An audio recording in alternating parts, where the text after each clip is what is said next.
За та бүхэнд бас хэлэхэд энэ хумсан цэцгэн одоо ингээ гоё цэцэглээд ингээ цэцэг нь ингээ хумигдаад ирдэг байхгүй. Ингээ хумигдаад ирэхээр зэрэг та нар энэ цэцгийг ингээ аваад тэг ингээд авчихаар их гоё цэвэрхэн байгаа зү тэ. Ингээд хатаачхад бол ийм гоё болно. Ингээд хатаатаараа ийм болно. Тэгэхээр зэрэг та бүхэн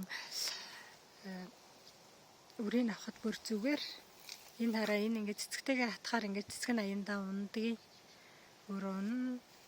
Тийм учраас ингээд цэцгийг ингээд аваад татаад тэр цэцгийн уух юм чинь цэцэг нь ингээд эрүүл мэндэд сайн тэгээд тосмос их юм чинь цэцгийг бас ингээд хараа цэцэглэд дуусаад ингээд хумигдсныхан дараагаар ингээд аваад тий за ингээл аваад тэгэл аяндаа эн чинь хөөрхөн хатаал авцсны чинь дараа энэ чинь хөөрхөн хатаад дэр нь ингээд энэ цэцгээр нь та бүхэн уун сайн хийгээд тосмос хийгээд энэ төр тэгээ хэрглэж болно.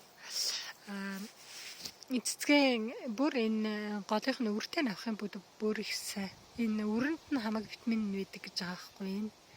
Тийм учраас үртэй нь ингээд аваад энэ чигээр нь ингээ хатаагаад тосмос юм. За тэгээ YouTube дээр та хобби нөгөө ч ингэж ороод юм. Хумсан цэцгээрээ тос хийж байгааг үзээрэй. Ингээд эко био